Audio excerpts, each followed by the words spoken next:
Our final speaker today is Chief Information Security Officer, Mr. Kyle Lai. With over 20 years of experience in the industry, Mr. Lai has served in leadership, management, and technical hands-on security roles.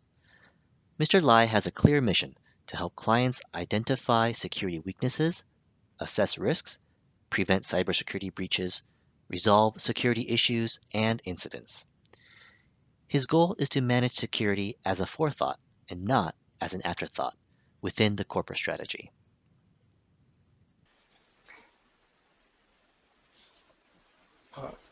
So today I'd like to talk about the cybersecurity and application trend and briefly talk about the application security, cloud security trend, DevOps security, which is a buzzword these days, and also briefly talk about cybersecurity services within Pactera. So based on the application survey that was done by SANS, sending out the, collecting the survey from 475 respondents, it's interesting to see that 38% actually have a maturing application security program. 40% have, documented approach policies, which means they actually have included the security clause into the agreement with third-party software providers, software vendors. And 41% actually are worried about the breaches that could be caused by the public-facing application. It's not too surprising because it's definitely is the fact that could happen. Right. Let's take a look at the critical vulnerabilities that, from the survey, that how many people actually feel that critical vulnerabilities are caused by code issue rather than the misconfigurations. So it's interesting that 30% thought that more than 50% of the critical application errors, critical application vulnerabilities are caused by the code rather than the misconfigurations. So it's pretty interesting. That is statistics. And the time when you have the vulnerabilities, obviously you want to patch the vulnerabilities as soon as possible. So it's actually really good to see that 65% of all the respondents actually patch the vulnerabilities, apply patches to their application critical vulnerabilities within 30 days. The other 15% actually done within 3 months, which is so 80% were done, patch the critical vulnerabilities, application critical vulnerabilities within 3 months, and obviously the rest of the 20% are done after 3 months. I think sometimes it's not as easy to patch the critical vulnerabilities. I think it all depends on how bad the vulnerability is. If the vulnerability actually kind of caused by some of the third-party components in your application, sometimes it could be take a little bit longer, or even you have to deciding if it's even possible to patch because you are using third-party software that's so deeply embedded into your application. So there's always that threat problem as well. All right, let's take a look at the maturity of the application security program. 22% of them says they're pretty mature. 37.5% say they're maturing. 25.3% says they're immature. But it's very interesting to actually take a look at the industry that they are in. Financial services, usually they're spending a little bit more money to making sure they're secure because they're in a very regulated industry. So you can see that 28% they're mature, 47% say they're maturing. Not going to go through all of them.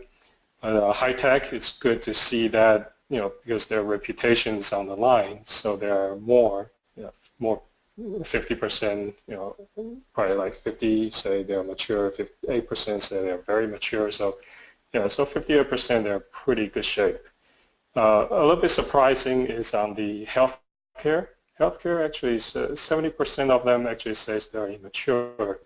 Uh, from the industry, they actually have something called HIPAA regulation, which is making sure that healthcare organizations have put in controls to making sure that data is secure. But it's interesting to see that they are putting this data in the secure, making the data a bit more secure. However, the application seems to be lagging behind. It's also interesting to see education. There are 50% says they are not immature. In the retail and the e-commerce side, it's interesting to see that 28% are immature because retail space seems usually are the space that are most vulnerable to attacks and also the fraud. So it's interesting to see this. From the application security concerns, these are top five concerns that you can see.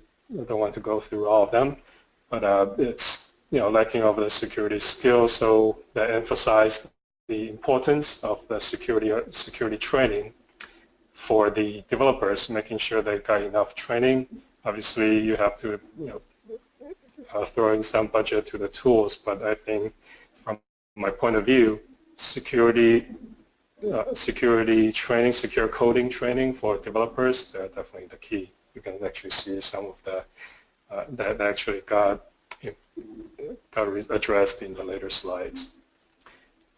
And also lack of funding, that's always a problem. Silos between security development and business units. It's easier said than done to actually say we should break the silos, but I think it should probably start from the top and have to break down the culture of the silos. So it's you definitely have to change the culture to be able to break down the silos. But if you have the silo build up, it's not easy. Not easy to it's definitely not easy to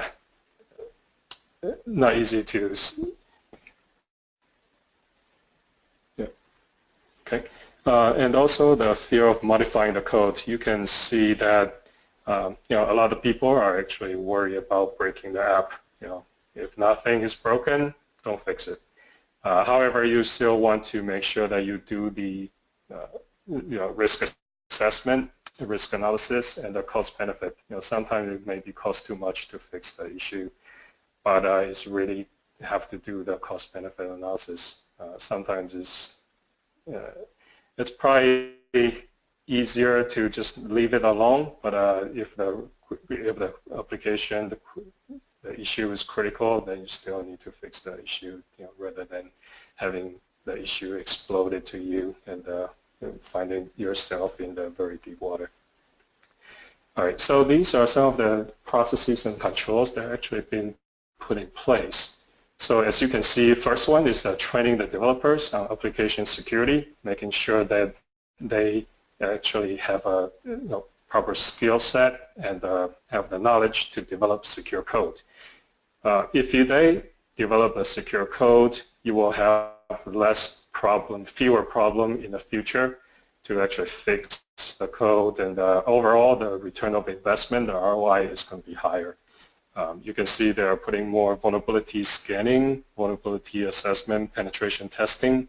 These are all really good because you want to find out the vulnerabilities before the bad guys, before somebody like William find it. If somebody from the bad guy, from the attacker actually find it, you probably will spend a lot of money later on to deal with the press, to deal with the publicity, then it's actually making it look bad. So, spending some money to do some investment to do the application vulnerability assessment, penetration testing, hire some independent third parties to do the penetration testing, or doing the internal penetration testing. That's definitely all investment that's worth spending. This is talking about some of the malicious attacks where they are located in the world. Not too surprising, there are something called cross-site scripting and SQL injection attacks. You can see that from 2015 to 2016, there are 2.5 times more, this type of cross-site scripting attacks, 3 times more on the SQL injection attack. But this type of attacks can be eliminated from, by just simply using the input validation, the client-side input validation, or the server-side input validation. So it's not that difficult to mitigate this type of problems. However, there are still a lot of web applications out there that actually have this type of issues.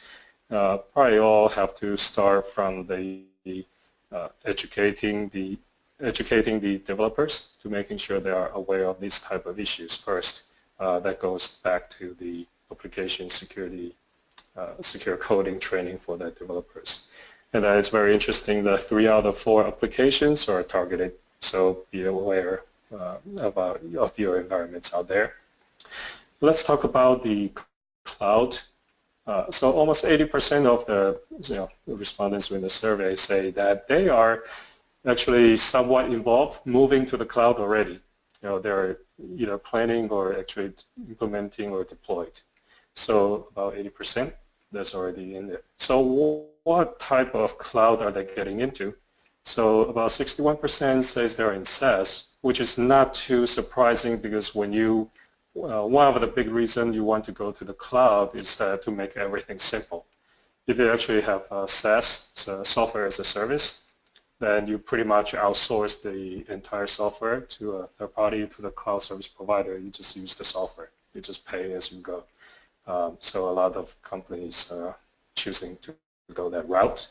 Well, so who are the leaders in the cloud service provider space? So it seems like Amazon, they have 45% of the 45% of the respondents using Amazon, and 39% of the respondents says they're using Microsoft Azure. So they are not really far behind, 39%. And some companies could be using both, because they could be using multiple type of clouds, depends on the location, geographical locations, and the decision what type of cloud do you use is really based on your infrastructure, the location of the cloud, because Joseph mentioned about the privacy. So privacy, another issue is localization. So some of the countries, they, for example, like China or Russia, they have some regulations says if you have data in Russia or in China, that the data have to stay within, or at least some of the modification of the data have to stay within the country. So that's another decision in terms of when you're selecting the cloud service providers. So the next one, so even though there are 80% of the respondents that are moving to the cloud, some of them are moving slower than the others. So why is that? It seems like there are some barriers. So because their cloud is still very new to a lot of companies, so there are general security concerns because moving from on-premises infrastructure to a cloud, there is always some concerns, right? So you are going to lose control. You used to be able to touch the machine. Now everything is in the cloud. You don't know where is it going to be. So there are some, where is it going to be, and then there are going to be some concerns there. The legal, regulatory, compliance. And it's interesting that the concern actually went up by 13% of the people, because it seems like there are more people going to the cloud. They are more concerned about the legal and the regulatory compliance aspects. And just keep in mind that legal and the regulatory compliance, all these laws, regulations, and as Joseph mentioned, that GDPR, the regulatory landscape is always changing. So you always want to make sure that cloud service provider are also keeping up with the regulations as well, making sure they are in compliance. Data loss, leakage, risk, some of the lack of expertise as well. We're going to the security concerns. 91% of the people they are concerned about, have some concern about the cloud. 44% of them are very concerned, 47 are moderately concerned. That's very interesting. And in the public cloud, because they're using public cloud, so what are some of the concerns of the organizations? 53% they are worried about unauthorized access. Why is that? Because that actually get into some of this, what they call shadow IT, unauthorized access. If your organization, some people like what they have seen one of the service online, they actually just sign up, use their credit card, and start using the cloud software, cloud-based software. However, you lose control because a lot of you don't know who is actually using what type of software, and they're always concerned about misuse of the user credential as well, the improper access control. But they do have some controls they can put in place. For example, identity management, access controls. They're kind of like that is actually emerging and increasing threat concerns for companies that are going to the cloud in a big scale. For the onboarding into the cloud, how do you actually onboarding and make sure the user have the credentials are managed properly. So obviously, when you're dealing with unauthorized access, there are many solutions, multi-factor authentication, identity access management. There's something called Cloud Access Security Broker, CASB, C-A-S-B. So basically, that's actually pretty much give you a control in terms, let you know what application, what cloud-based application are used within your organization, and you can take control in terms of blocking some of the unauthorized cloud-based applications. And you can also limit, you can also limit some of the applications to be used only by certain IP ranges. There are hacking of the accounts, incident, insecure APIs. They're a concern over there as well. External sharing of data is definitely a concern because you don't know how secure they are shared. That's one of the issues that are in people's minds. Top security concerns. These are the privacy, legal, regulatory, some of the things that we already touched about. Let's talk about the DevOps security. DevOps, that's the trend that everybody's talking about because everybody wants to push the code from development to the production as fast as you can. Amazon, they push thousands of releases per day, and you can see that's very challenging for some of the large organizations. If they want to push out so many releases, how do they deal with the security? In the past, the security probably didn't really focus on the security. However, nowadays they want to make sure that paying more attention to the security because we don't want to compromise the security even when we're developing, pushing out the releases so fast. So now there is actually a trend to actually making sure the security is baked into the DevOps process. So let's take a look at the 4 points on the top. When you're conducting the security review, people want to make sure that you review the process for all the major features, but they don't want to slow down the development. If you actually spend too much time on the security reviews and it's bogging down the development and the DevOps process, then the productivity actually gets suffered. So people want, companies that are looking into how do we actually incorporate the security process without slowing down the development. The integrating the security testing and controls into SDLC, the secure lifecycle, including the Dev QA and operations.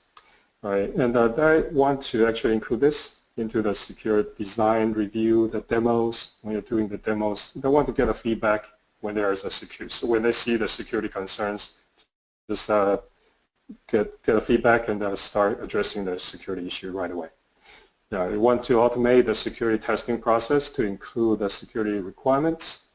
And because the reason is that we want to make sure that automate as many security test cases as possible. Right, and when we're doing the security, when we have an application security group, we want to actually have the group make a list of all the pre-approved, easy-to-use libraries, packages. So let the developers to assemble the code, secure code, assemble as many secure code as possible rather than have them develop something that's less secure. So we want to reuse as many code as possible. So what is the result? Result is actually the security is actually is an integral part of the continuous delivery, which is the key in the DevOps environment, the process. And with that security baked into the continuous delivery, actually have a higher productivity and the higher performance. Actually, have a 50% less time spending on the remediating the security issues. So that's actually a very significant improvement if you have that security within your DevOps environment. And let's continue to take a look. As you can see on the left side, there are many components you need to do in the DevOps process. But on the bottom, you can see incorporating security into that continuing delivery process will generate the benefits on the right side. There will actually be less rework. Then there are going to be, with the less rework, then it's easier for you to manage the deployment and lower the chance of failure, right? And with that said, it will have a higher productivity. You have a higher profitability at the end. So that's kind of the trend that's going. DevOps is definitely a lot of the companies are going from the traditional agile environment to a DevOps environment, and it is definitely important. It's still a challenge. It's definitely a challenge to automate a lot of the security because there are many different tools. You have to understand your environment, understand what actually works. There are a lot of different processes because DevOps is always evolving. So we want to actually take a look and see how do you actually incorporate as many automated testing, automated process that support the security testing, security process in the DevOps. Okay, with that, I'd like to just go through a very brief overview of Pactera Cybersecurity Services. As David mentioned, we actually cover many different areas, a global brand. These are different areas that Pactera actually covers. Pactera Cybersecurity Services, we actually take security, privacy, and quality very seriously. So we are ISO 27001 certified since 2006, and we have ISO 9001 certification. And also on the left side, the third item, we actually have a PIPA, Personal Information Protection Assessment certified since 2009. That's related to the privacy certifications. And these are just some of the certifications that our people, our security professional actually possess. CISSP, CSSP, CIPP, which is the privacy, and also some of the very technical, high-level security, offensive security, the technical certifications as well, and also CCSK, which is the cloud security as well. Just on the very high level, why Pactera Cybersecurity Services? Because we do have the top security professionals. We partner, even though we are software agnostic, we do partner with some strategic partnership with some of the software vendors so that we can actually provide some value solutions for our customers. And we have a team based in the US and Asia. we're familiar with the regulatory landscape because we are working in the BFSI, the banking, financial services, insurance, government, healthcare industry that actually have a very heavy regulations. We have a good privacy experience, as you have heard from Joseph. And also, we offer application security training. As you hear what I have mentioned, it's very important to making sure that developers are trained up on their security and are familiar with how to develop a secure code. So we have a series of CBT, the computer-based training, and also instructor-led training to making sure that we help you train the developers and making sure that they have the knowledge to do the secure coding knowledge. On the right side, I'm going to just go through very quickly.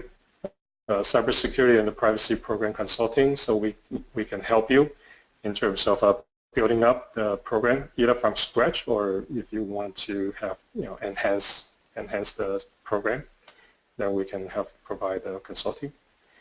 Application vulnerability and penetration testing, we definitely help you to identify the vulnerability and remediate the threats, and also in the DevOps environment, help you evaluate and how to automate some of the security testing.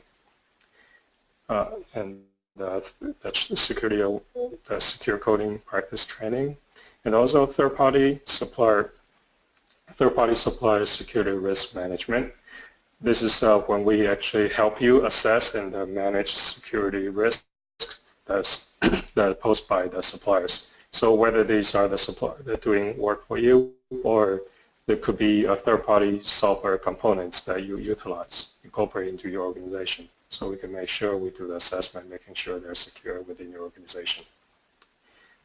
These are I'm not going to go through all of them, but these are some of the client references. So we have working in many different areas. So in the security, one of them I'd like to highlight is that we work for one of the Fortune 50 software firm. We perform the information security consulting, and also managed security services for a application security organization within that firm that manage 2,000 applications. And we provide the end-to-end lifecycle support, and also we integrate with the information and application security team within the firm. And what we do is we provide the threat modeling, secure code review, vulnerability assessment, privacy compliance throughout their agile and DevOps environment. So these are some of our capabilities and experience. So we look forward to hear from you and working with you.